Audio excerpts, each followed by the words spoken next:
But I just wanted to get up and point out a few things on this budget, and first echo the comments that all have made towards the appropriation co-chairs.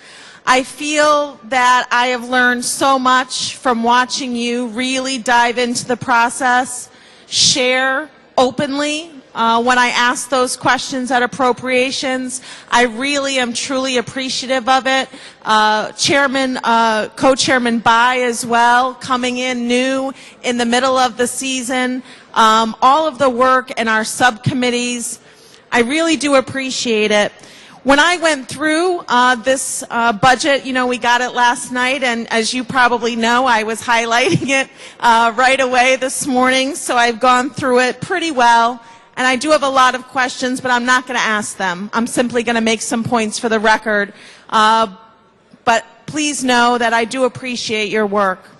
The points for the record I'd like to make, Mr. Speaker, are a couple of things. First, in sections 30 and 31, we do a lot of relying on OPM to make a lot of cuts. And that really flies kind of in the face of the work of the co-chairs of the appropriations, who are always so laser focused and driven to appropriate every dollar.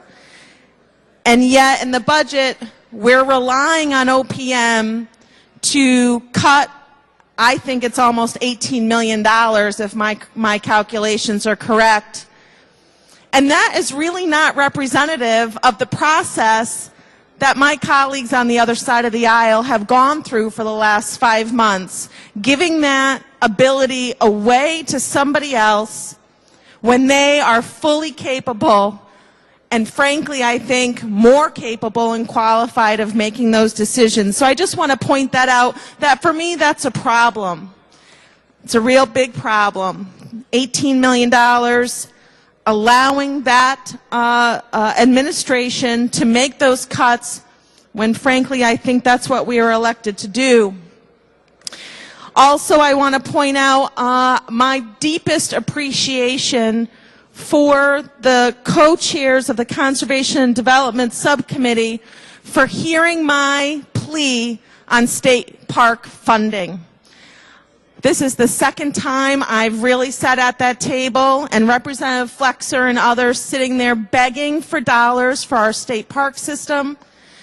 It means a lot to me that it was put in. I don't know if it's still there. It's a question I'm not going to be able to ask because of the lateness of the day, but I'm concerned. I'm concerned when I look at the state park funding and I see yet we're moving dollars, $40,000 to promote an open day for our state park system when, frankly, we're not dressed and ready for that day because of the lack of some deferred maintenance and other things. Lastly, two other quick areas. We had a lot of discussions in subcommittee regarding the funding for CTN. And I notice in this document that we are increasing CTN dollars by $500,000, not just this year, but going forward every year. And I have some concerns about that and what that loss of $500,000 is going to do, because it was fees we were getting from the cable companies.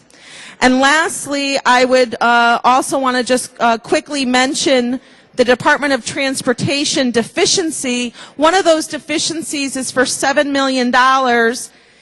And in our OFA document, it says that part of that deficiency is due to winter storm costs and funding, contractual services. And then the bottom, I think, is the most telling. It talks about the need to repair our DOT truck fleet. And we need to repair roughly 39% of our fleet. And I think that goes right to some of the things my residents, my constituents have talked the most about, which is our chemical salt treatment and what it's doing to our roads, their vehicles, our bridges, our infrastructure. So we're replacing $7 million. We're going to replace 39% of the fleet of our DOTs now, but we really don't know what that effect is going to be on our infrastructure, although our residents every day complain about the results of that to their own vehicles, and I know it's going to be an issue in the future for our bridge and road construction. So for those reasons and many others that I won't articulate tonight, I, of course, will be voting no against this budget, but not because of the lack of hard work from my colleagues on the other side of the aisle. In fact, just the opposite. It's because I've learned so much from you, and I've learned to dig deep. So I appreciate the opportunity to speak. Thank you, Mr. Speaker.